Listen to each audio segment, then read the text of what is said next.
Hey, what's up everybody? This is Superbrick501 and today I want to go over the most recent 1.1.3 patch for Marvel's Avengers. Pretty good that they have gotten another patch out this quick. We got that massive patch last week and a new patch this week that has also had some pretty good changes in it. Already a lot of people on Reddit have been talking about how the game feels a lot better and is a lot less buggy, so that is pretty good. And the first thing I want to go over is the pretty massive reward that they gave all players. We recognize and apologize that the bug prevented players from being able to earn specific rare rewards, and as such we are granting the following to all players: 250 polychoron, which is pretty insane. I'm pretty sure that's enough to get a major artifact from 1 to 10 if I'm not mistaken. I'm pretty sure that's right around the amount you would need, which is pretty insane. That is a really good amount, so you can go and upgrade quite a bit of your major artifacts. And 500 uru isn't really that important because you get that stuff from chests and enemies, but the 250 polychoron is a pretty good reward for all those missing dailies. Next, I want to go over Captain America can now smash through doors. That is a pretty big change, and I'm pretty sure it is his charged range shield throw that now breaks through doors, if I'm not mistaken. That is a pretty massive change. I'm not certain why he's the only one that has been changed to now also allow that. I'm assuming because every other character could either smash through doors or hack the consoles to get through doors. Pretty sure he was the only one that could do neither. So I'm assuming that's why he's the only one that's gotten a change for that. That's a pretty massive change. You can now get a lot more loot as Captain America, because even on his iconic missions there was breakable doors that he couldn't get through, which didn't make much sense. So next, improved presentation of Captain's America sprinting block. Now if you don't know what this is, if you would sprint, I forget what buttons they are, but you could sprint and hold up a shield to block attacks. Even in the trailers they had this where this would move enemies away from him, knock them away and do damage, and it wasn't doing that. You would basically just run into an enemy and run in place while doing it. And now when you do this, all smaller enemies actually get knocked out of the way and take damage, and bigger enemies don't get knocked out of the way, but bigger enemies still take damage when you run into them with this. So it looks much more like it did in some of the CG trailers that just had him smashing through a bunch of enemies. You can pretty much now do that with any of these smaller enemies. Tune the Spin Keeper standard attack, reduced heroic drain, and added an off-screen attack indicator. Now if you don't know, any of these spin enemies are the enemies that when they hit you, they would reduce the heroic charge of your abilities. Say if you had one of your abilities up and ready to go and they hit you with one of these attacks, it would be unable to be used and it would take a chunk out of the cooldown. So it's nice that they're reducing that and giving you an indicator so you can more effectively dodge it or block it. And then they added a new standard attack to drone and keepers. Pretty sure those are all the flying enemies. I'm assuming this is to make them a bit less annoying. I'm not exactly certain what the attack was changed to. Adjust homing attack to happen less frequently. So this is actually for the adept drones, the synthoids, and the keepers. So this is most of the weaker enemies. Adjusted homing attack to happen less frequently. That's good. So less attacks just following you around. Adjusted homing projectile to be more balanced. I'm assuming this is to track you less, so it's not a perfect tracker, and probably to do a bit less damage, because they did do a lot of damage. Increase the global cooldown for all quantum homing projectile attacks. Super nice. Just reducing those attacks that home to you is super good, because those were some of the most powerful and annoying attacks in the game. Adjusted quantum shard projectiles so they are no longer unblockable. A lot of the homing projectiles on you weren't blockable and were pretty hard to dodge because it would just track you for so long, and it was super hard to know exactly when to dodge, and then they weren't blockable, so half the time they would just have a guaranteed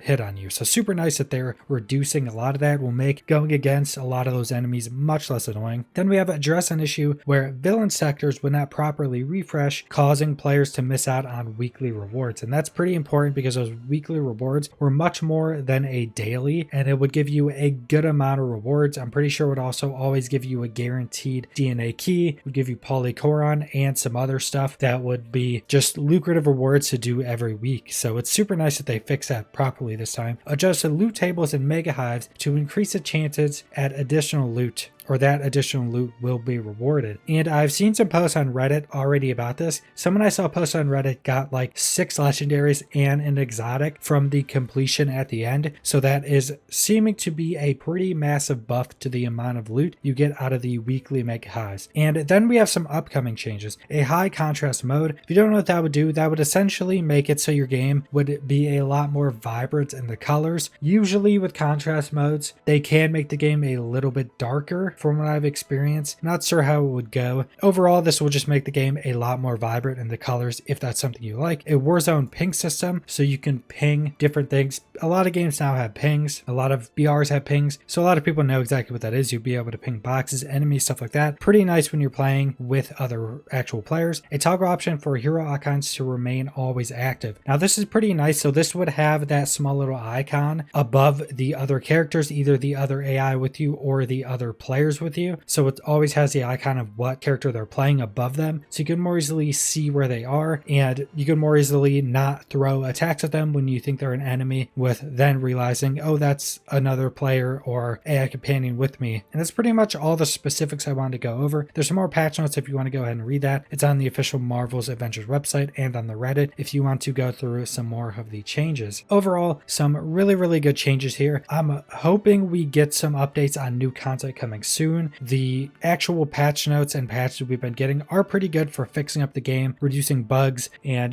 doing some balanced changes. So that's all been super good. Hopefully now we get a pretty big content update patch. That's what I'm hoping for. So subscribe if you want to see more Marvel's Avengers videos. Leave a like if you like the video. Leave a comment down below what you guys think about this patch, and thanks for watching.